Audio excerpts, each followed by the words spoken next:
Very good morning to all of you present in the session. I'm inquiring about the homework which was given to you on Thursday. Is it done? Banker's algorithm. So far I have received only two answers from two students. One is Manan, another one is Hiba. What about others who are there in the session? Done or not done? Just write that much.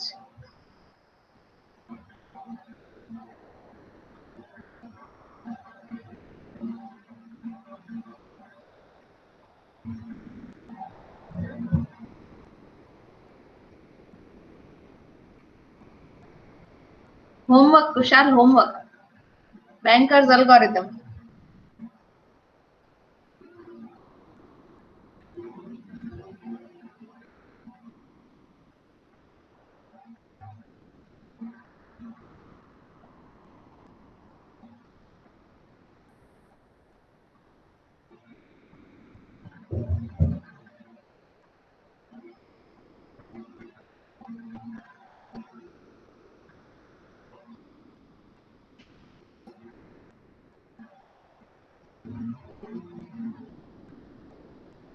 So it is only two students who has done the work.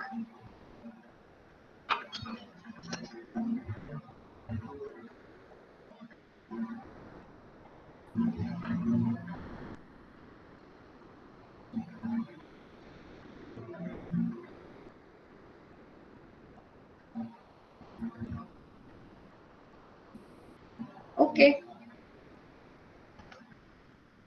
Little bit of consequences will be faced by the students. Then of course you all are very well aware of the scheme, so I'll let you know at the end of the session. I'm going to present you my screen. First of all, for those students who have completed their work and for those who did not,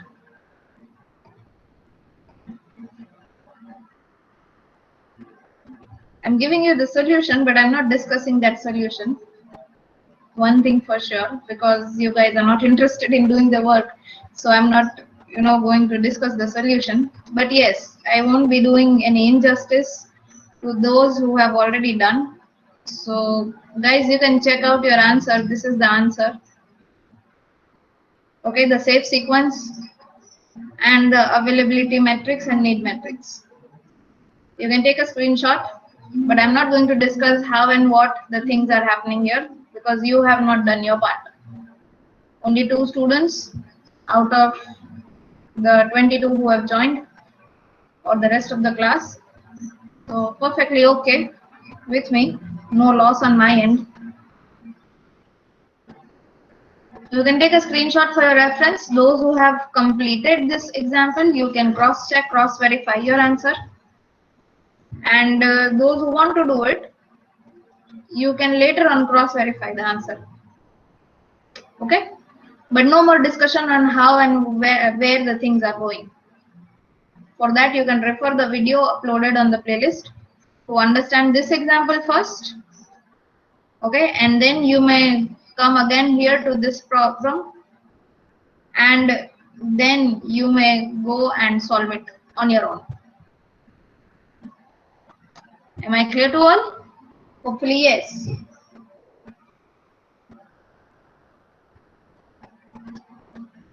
Okay, for those who have done, it is perfectly fine. This is the the solution. You can cross verify. For those, this is the solution. If you are by chance anytime feel like you should do the example of Banker's algorithm, then this is the solution. But no discussion is happening on how this solution came upon. And one more thing, this Excel file is uploaded, but in the Excel file, this particular example is not there. Okay, because this is an extra example. So all of you, if you want any time to go and solve this example, you need to take a screenshot of this,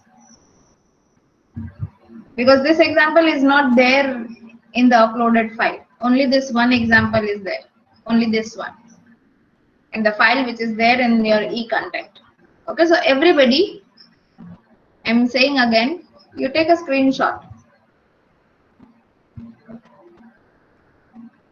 I hope it is done. All of you, yes or no? Screenshot taken?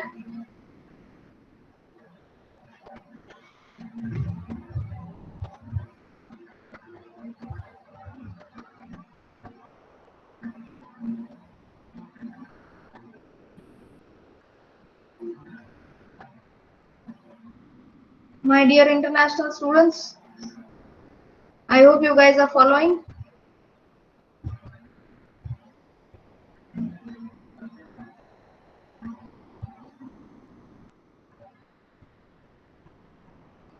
Okay.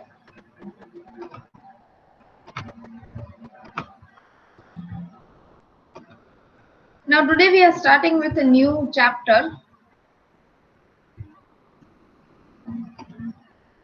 The chapter name is File Interface Systems.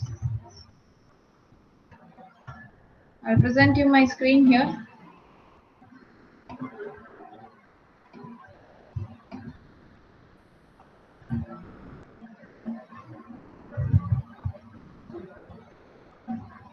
Visible?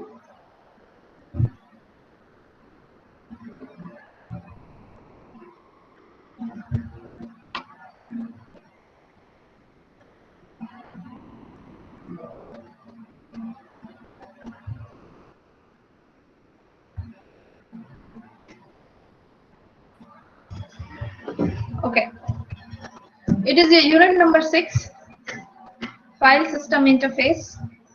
And this unit is all about file. What is file? What are the types? What are the access method? How OS is helping in managing the files? How OS is involved in accessing the files? Okay, the directory structure, the implementation of your files, the efficiency and the performance based on your files. So all these topics are there in this particular unit that we are going to see. Okay, now these are the topics for your references. What this slide is going to cover: the file concept. Okay, then comes your file types. Then comes the directory structure, your file system structure, the access methods. There are two access methods. Then there are allocation methods, 3 of them: contiguous allocation method, linked allocation method, and indexed allocation method. Okay, they are all generally related to your file or file allocations in your memory, or say in your magnetic tape or disk. Fine. Then you have free space management. You need to manage your free spaces also, right? Because every time it is not going to happen that the entire memory or your disk is full. So that free space management is done via 3 ways, that is bit vector, linked list, and grouping. Directory implementation, how your directories are implemented, that is by linear list or by keeping hash tables. Hash tables you must have heard in your data structures. Have you? Hash tables in data structures. Have you heard about it?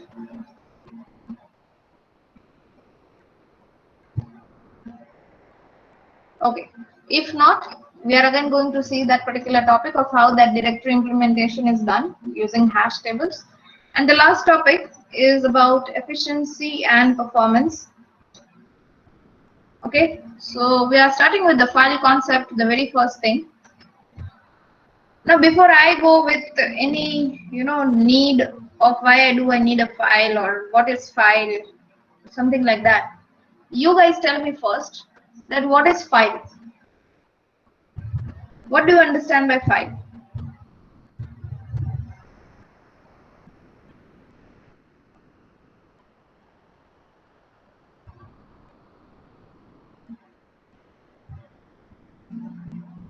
Nobody understands anything when I say file? Okay, what comes into your mind when I say this is a file?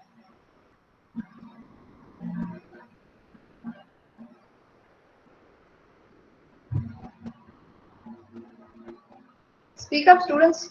You don't know what is file?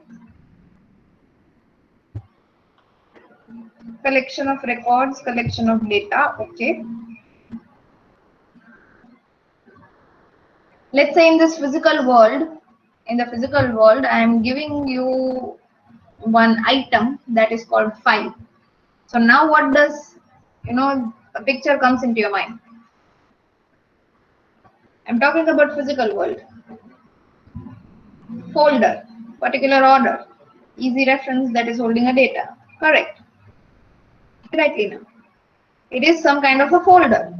A folder, or say you can say a structure which is holding your data about something, some information.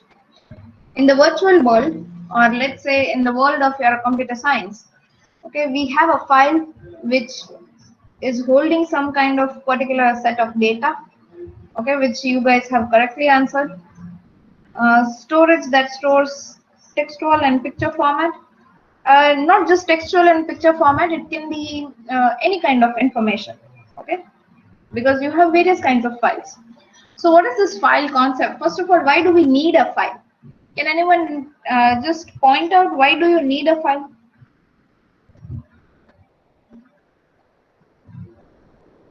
Why do you need a file? I can keep my data like anywhere. I don't need, it is not compulsion to like keep a file. To store the data, okay, correct. Then what else?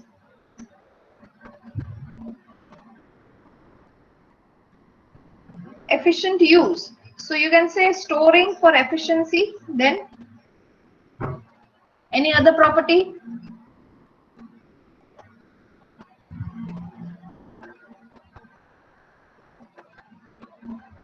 Share the data, okay.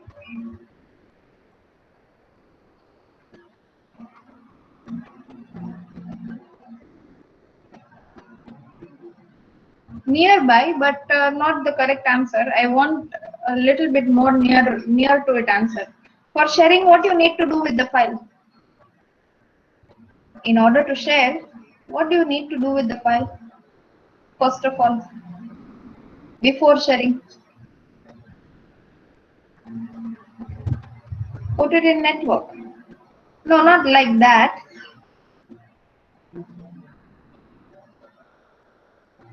What I'm trying to ask you guys here is, let's say my system is working, okay? I need to share the file. Share the data, not file. I need to share the data. Now my system breaks down in between. Okay, then what will happen to my data? If I'm not keeping it somewhere in a file, if I'm not storing it in a file, what will happen to my data? My system broke down. No, I'm not asking for the solution that you create a file. What will happen to the data? My data is not in the file. Okay, I'm working with some set of data, and before sharing this data over to the network or over to any other file or any location, my system breaks down. So what is going to happen? Yes, you're going to lose your data. So what is the need of file? To preserve your data. That is the need. Okay. So we are going to address the three problems here. Why do you need file concept? Okay, because of these three problems. So this can be even categorized into need of file. Okay, the problems are: the first one, you need to store and retrieve the information. Okay, and while the process is running, it can store a very limited amount of information in its own address space. What about cache memory?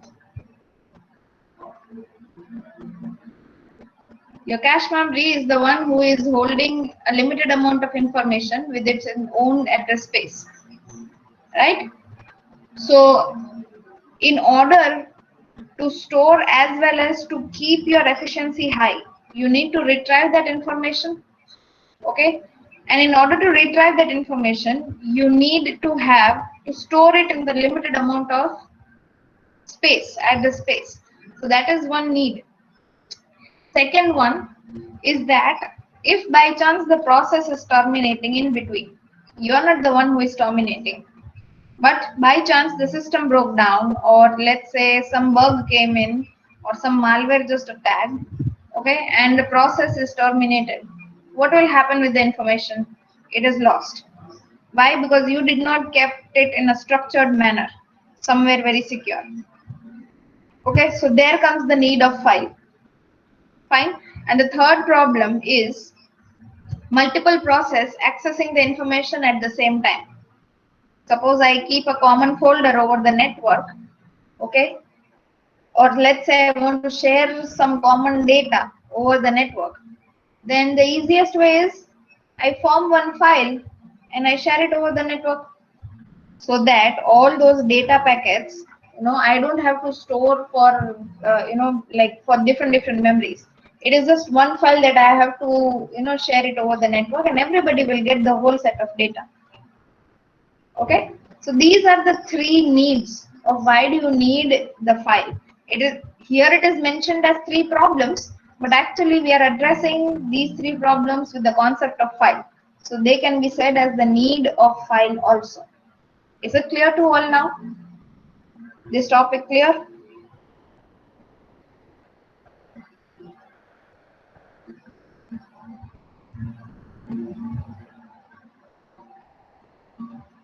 Yes or no?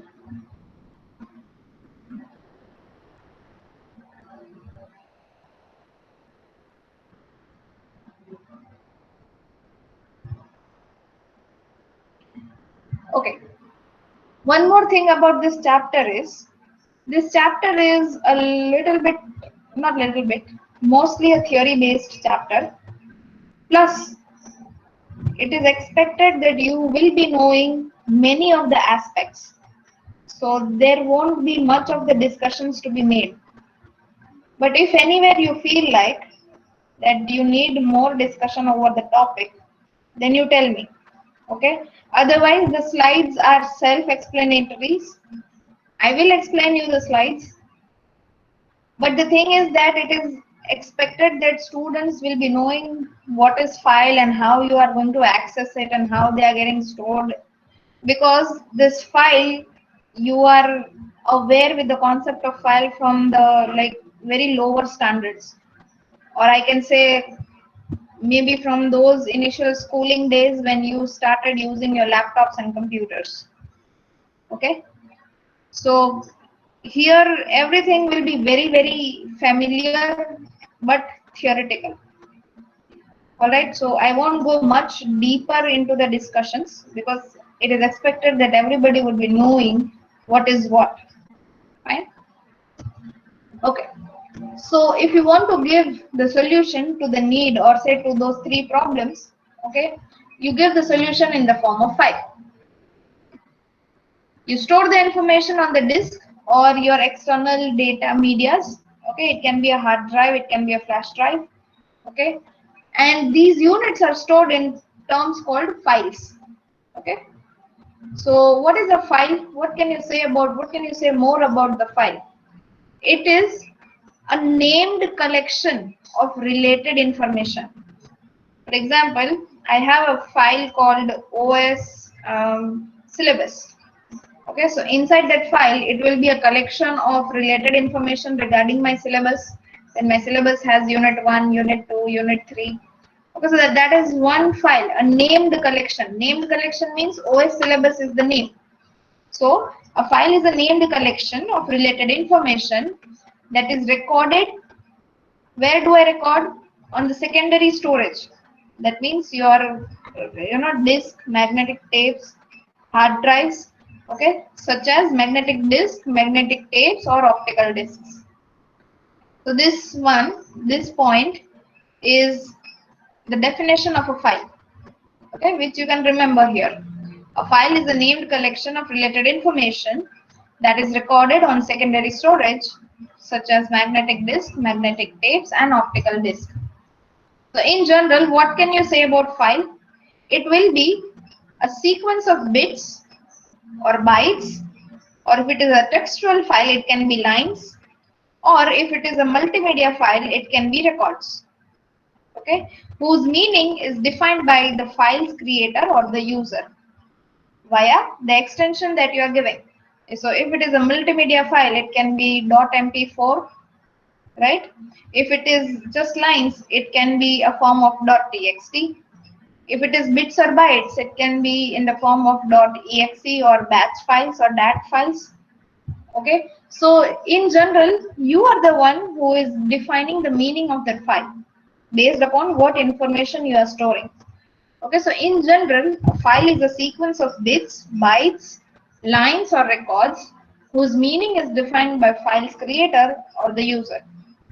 Okay, files thus become the logical unit of information created by the processes. Okay, and every file is going to have what? A name and its data. And OS is going to keep various information about that file, because this file system is all again managed by whom? Your OS. Okay, so OS is going to play a part here. And what is the role of OS here? To manage all the attributes of that files. When was that file created? Who was the author? Which kind of a file it is? What is the size of file? When what it was last modified? Okay, so all these are file attributes which are maintained by your OS. Got it? Any doubt on the slide, anyone?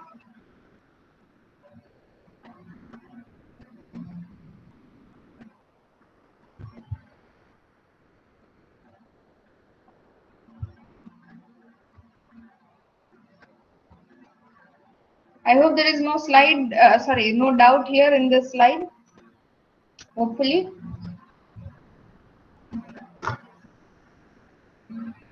Okay. So I talked about list of file attributes, right?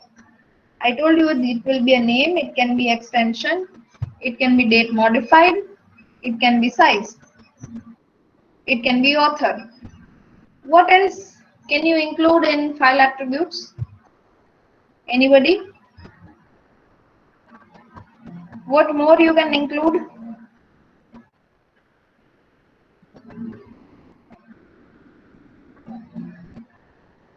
That all came, name came. See, 5 things are already there. Name, size, type, then size I already said, okay. Last modified and author. These are already there. Manan says permission. Correct. Then access rights. Yeah, they are one and the same. Permission and access rights.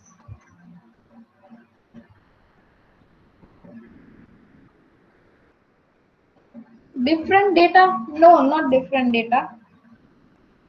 Attributes. File attributes.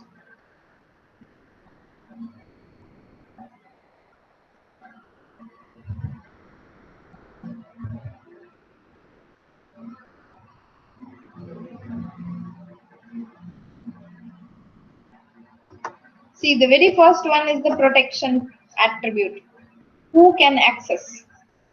Suppose I am the administrator, then I'll be having all the access. Okay. If the administrator is keeping that owner can access only with the password, okay, then password becomes one of the attribute. You need to access the file. Or let's say if I want to keep the file in read-only mode, then no one can access, or say no one can access the file to modify it. Okay, so protection and password, who can access, and if I'm keeping that it is a password required file, then password also becomes one of the attribute of the file. Next is who is the creator of that file. Okay, you generally have that author name. Who is the owner? Because sometimes it happens that the original owner and the creator are two different, personalities. So that is the list of attributes which is included, creator and owner. Then comes various attributes related to flag. means flag values you are enabling for your file. For example, it is only a read only, or it can be a hidden file, right? Sometimes we do hide our files from the folder. So despite of file being there in the folder, other users won't be able to see. So hidden flag, read flag, okay, random access flag, log flag, the file is logged. Okay, so in order to unlock it, what you need to do? So there are various things that you might have kept. So that is possible when your log flag is on. So these are the list of attributes which are related to your files. Okay. Now I told you that in this list of attributes you also have type of files. So can you tell me just some of the common types of files that you know?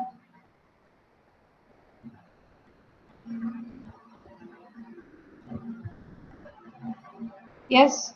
Anyone? Kinds of files that you know, you are already aware about?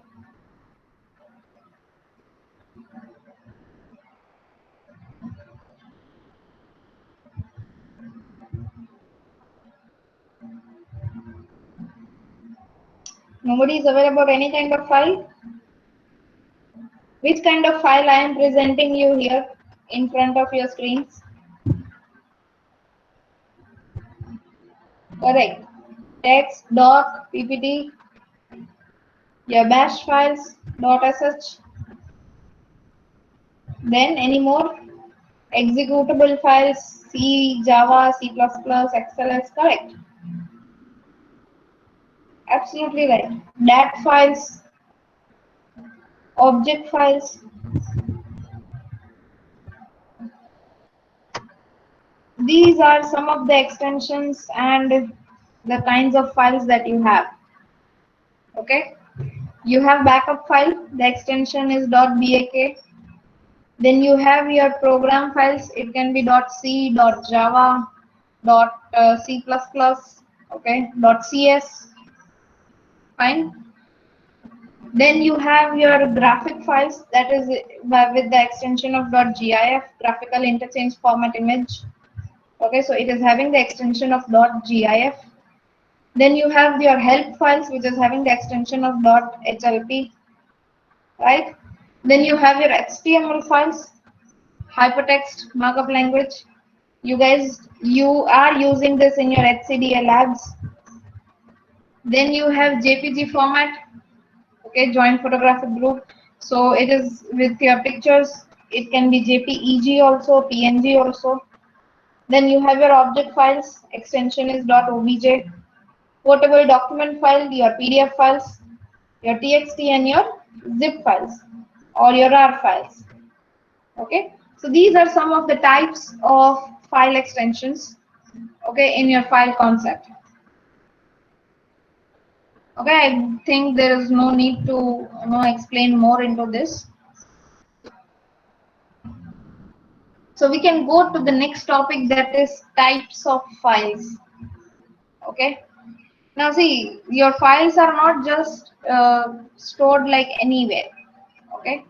Your files can be your regular files. That means it can be your ASCII files or your binary files. Okay. Or it can be those kinds of files which are storing in the directory. Okay. So we are going to first discuss your directory structure. Okay, rather than going for how files are stored in directories.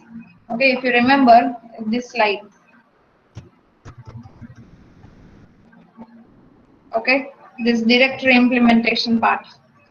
Rather than going with that, we are first seeing what is a directory structure. We have seen your file types, we have seen your file concepts.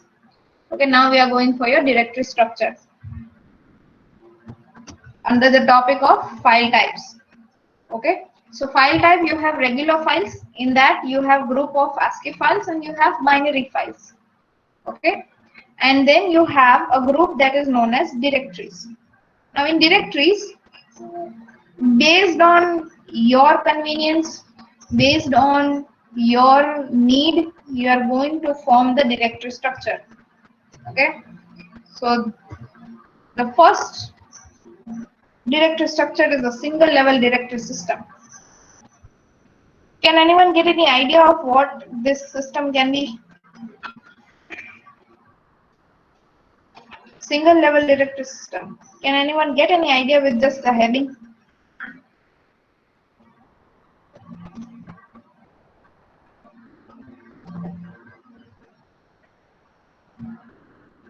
Absolutely right, Manan. Only single folder without having any subfolders.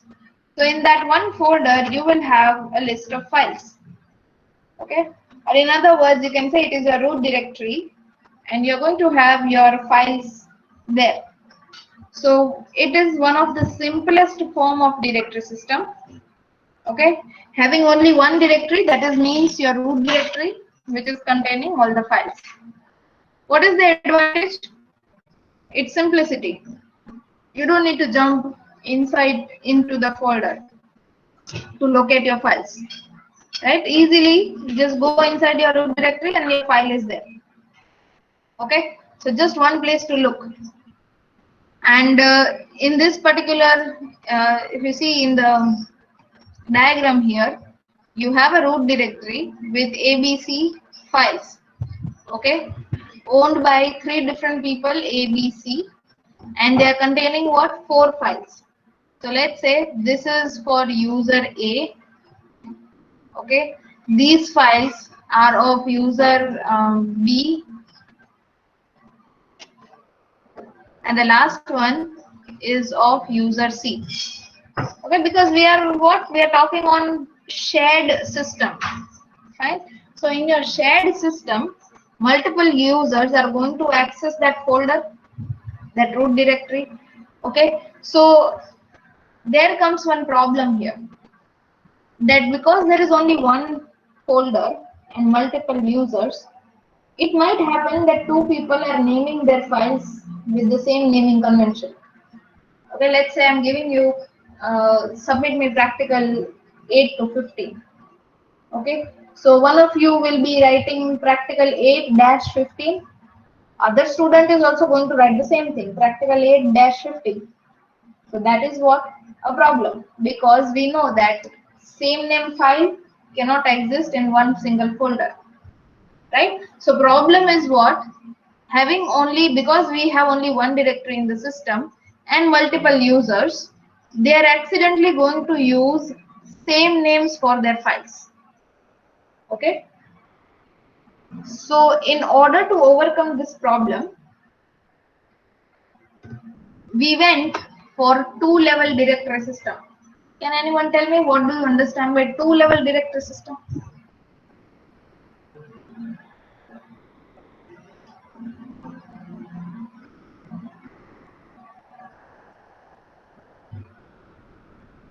Nobody? 2-level directory system.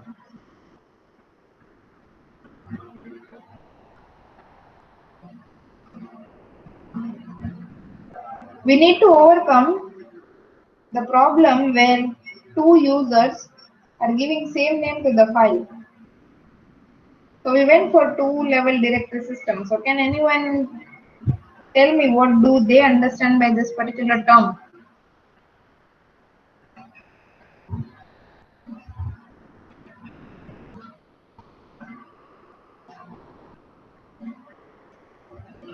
Okay, let's say I make a folder of OS submission. Okay, and naming convention, I'm telling you guys that it should be OS submission underscore date. But you are 23 of you, correct? And 23 files with the same names are not going to be placed inside my folder of OS submission. So what is the alternate way that we can do?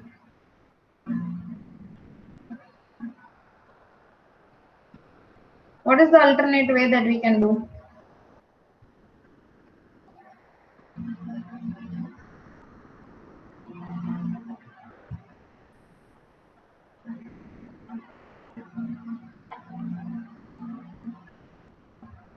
Multiple directory within directory.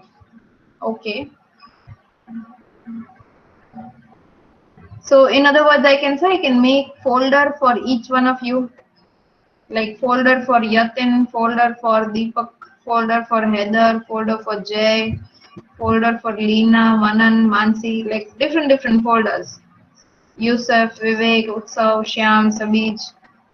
And then you guys can go and place your files.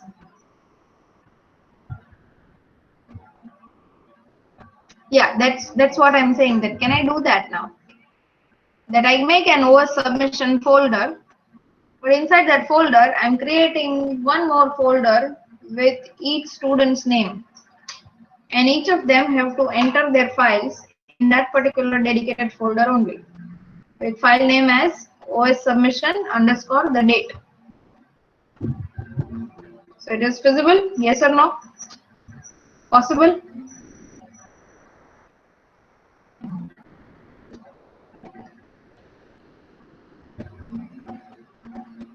That is what two-level directory system tells. To avoid the conflicts by different users choosing the same file name of their own files, we are going to make private directory for the each user. Okay, so each one of you is going to have your own directory. Okay, and thus we can now save multiple files with the same names. Why? Because their parent directories are different. The root directory is the same. Okay, but now they are having their own parent directories. Okay, so now these files can be placed inside their parent folders and not directly inside the root folder. So that was your two-level directory systems. Then comes hierarchical directory system. What do you understand by hierarchical directory system?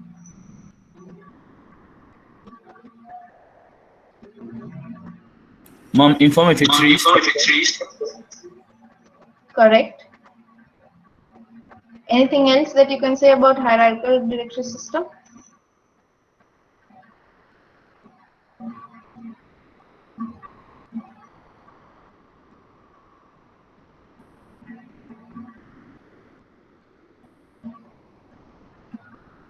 Okay, let me show you something.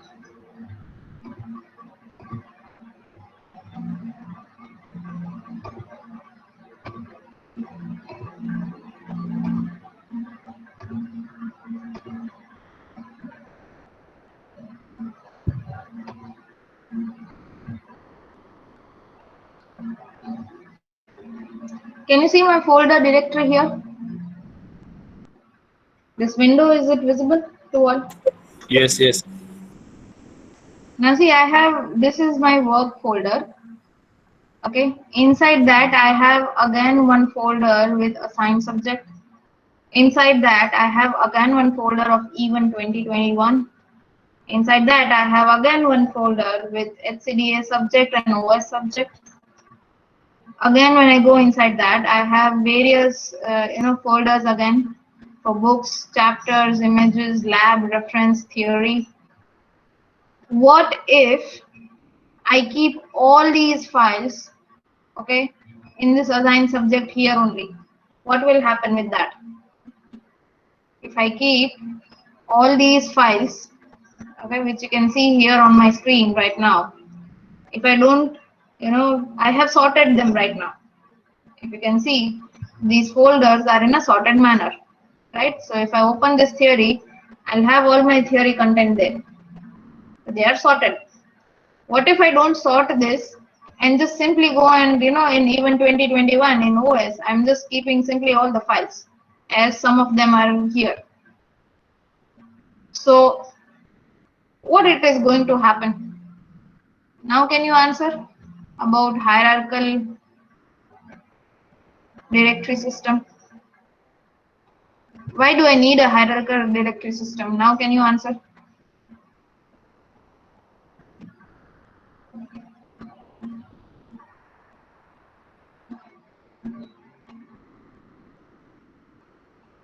Yes, students. Now can you tell me what is the need for this hierarchical directory system? I showed you one example. Now you tell me, why do I need that?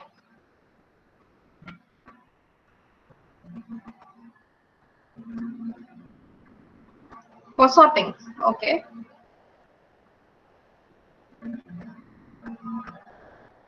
I don't have this hierarchical directory system, then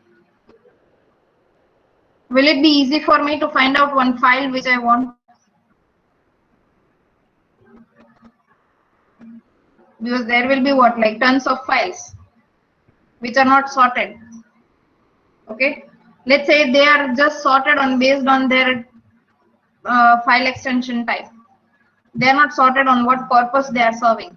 Are these files for my lab sessions? Are these files for my theory sessions? Are these files my referral? Correct. So it is going to become what? It is going to become difficult for a user if it is not maintaining your hierarchical directory system. What do we mean by hierarchical directory system? We are keeping, and what Chianidi said is absolutely right, in a tree format, but in general we can say that we are keeping our data in such a form, okay, that it is forming a certain kind of a hierarchy. For example, I have a hierarchy of a subject that is assigned.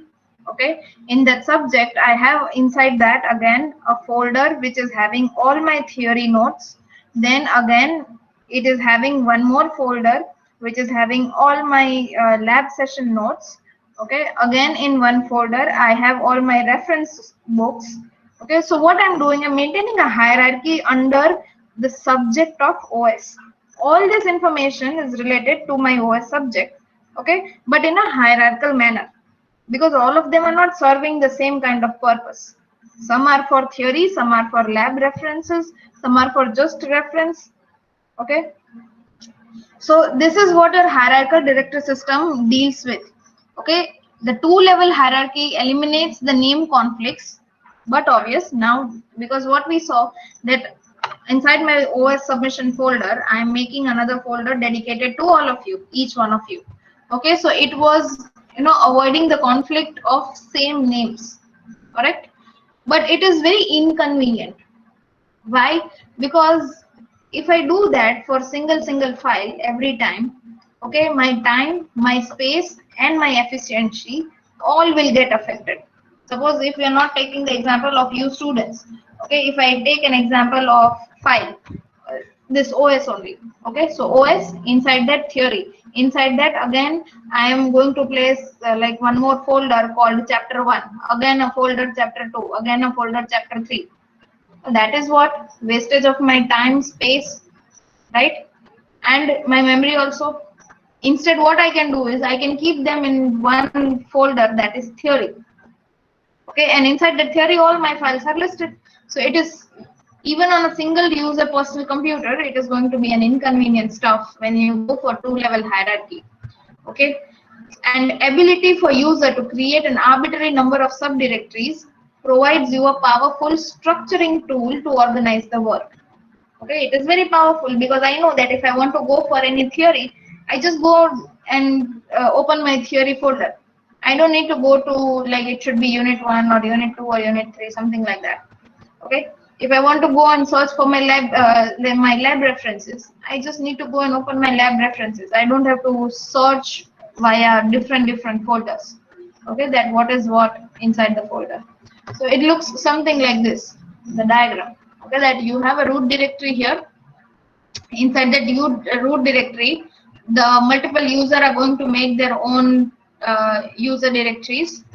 Okay, again based on the data that they want to store, or let's say the information that they want to store, they are going to use their subdirectories.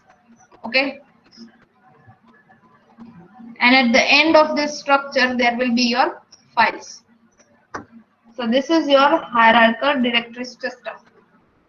Any doubts so far in this particular slide? Anyone?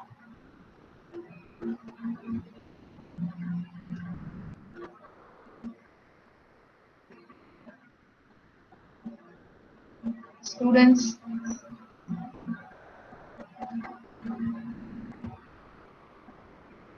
No, ma'am. The next topic is about file structure. What can be the structure of your file? Are you aware with any file structures? Before I take you to what is file structure, are you aware about any file structures? What can be the structure of your file?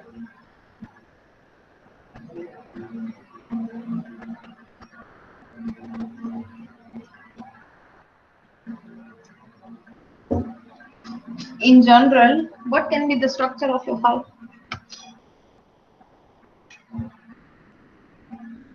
Ma'am, the format. Chianadi, please pardon. I said file structure. Is it about the format? Not format.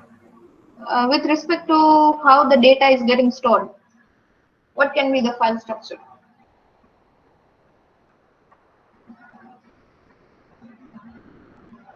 With respect to how data is getting stored in the file, what kind of file structure you guys know?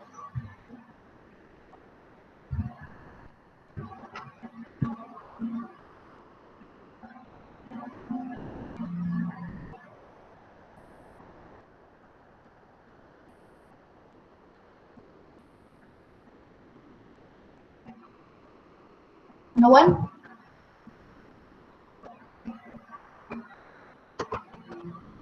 Three kinds. It can be a byte sequence, it can be a record sequence, or it can be a format of tree. Okay, that's why I told you that in terms of your data. Okay, your data inside the file can be stored in form of your byte sequence. Okay, byte by byte. Then it can be stored as group of record. Fine. And the last one is in form of a tree. That one file, sorry, one file will be pointing to another some group of files. Okay, so it is what your tree structure. I hope you do remember your tree structure. Okay, suppose I want to form a linked tree structure. Okay, then this is the data file. This is your left pointer. This is your right pointer. Again, you have node here, right? And one node here. Again, the left and the right node, and this is the data of the file. So that's why you see here these lines. Okay, these pointers. I hope you remember all of it. So that's your tree structure. Briefly, if you see one by one, so your byte sequence.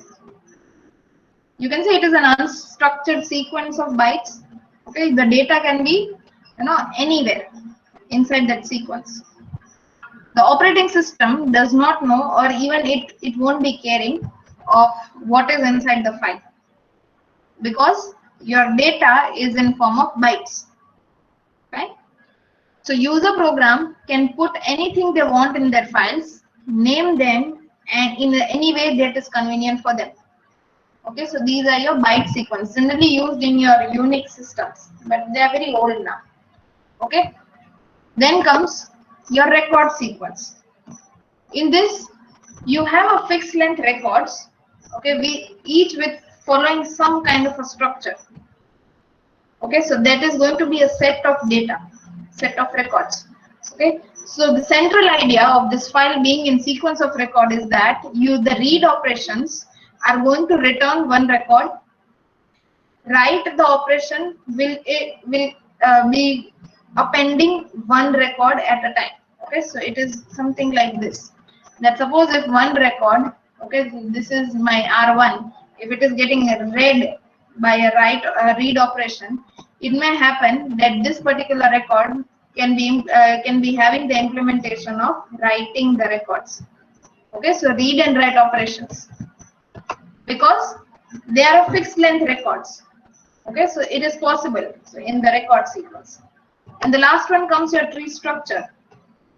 Okay, consists of tree of records, not necessarily of the same length.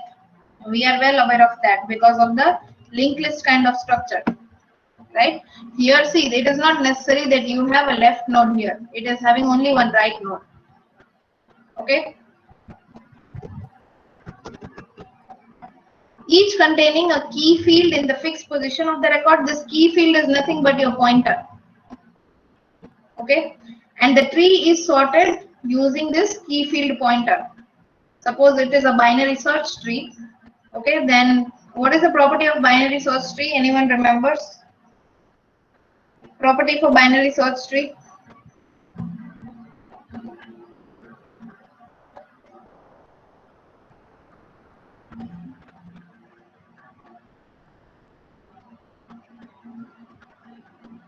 Yes, anybody? Property for binary search tree. Remember, you have a root node. Let's say that root node is 64. Okay. Value for the root node is 64. Anything which is less than 64 will be on the left side of 64. Anything which is greater than 64 will be on the right side of the 64. Remember? Are you guys recalling anything, something like this in your data structure? Like it can be 50.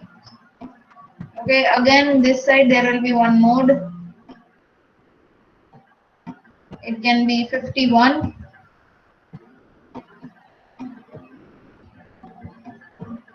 And this can be like 49. This is the tree structure.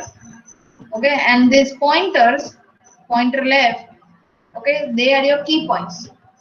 Okay, so that is what the tree structure here, key field, is trying to say.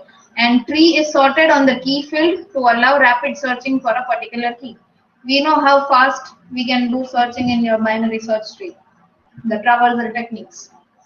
Okay, so data structure is related to your OS here, and that is where the concept is coming into the picture. Am I clear with the file structure, all three of them? Yes or no?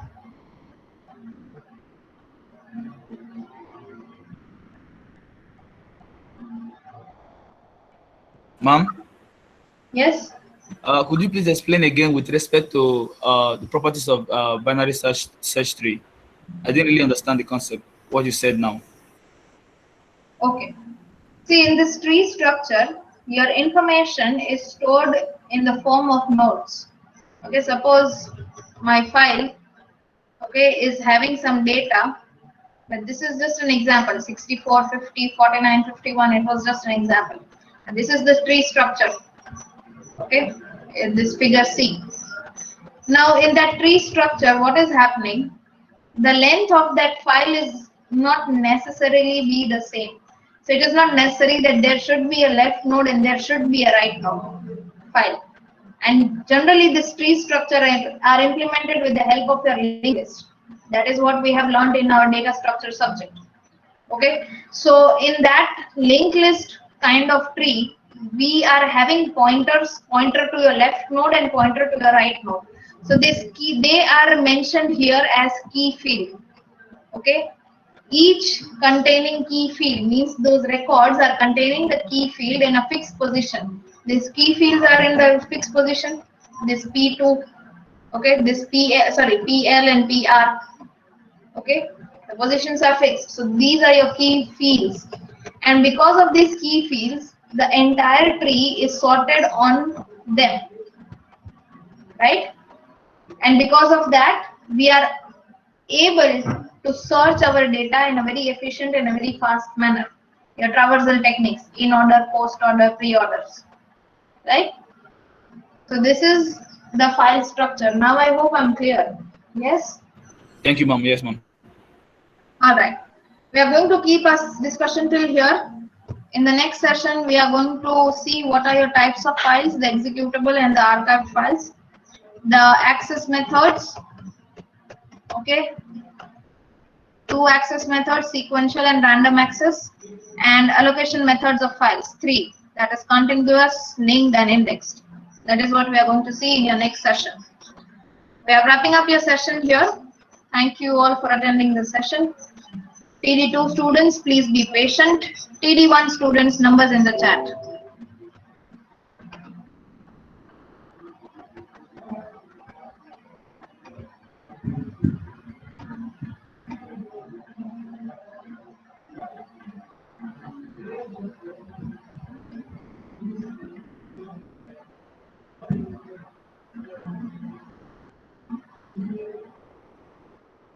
Okay, TD1 student, now please do not write.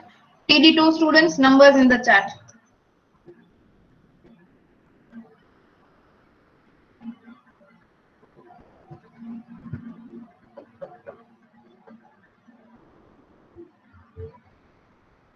Okay, anyone remaining from TD1 or TD2, you can write your number and all of you are free to leave.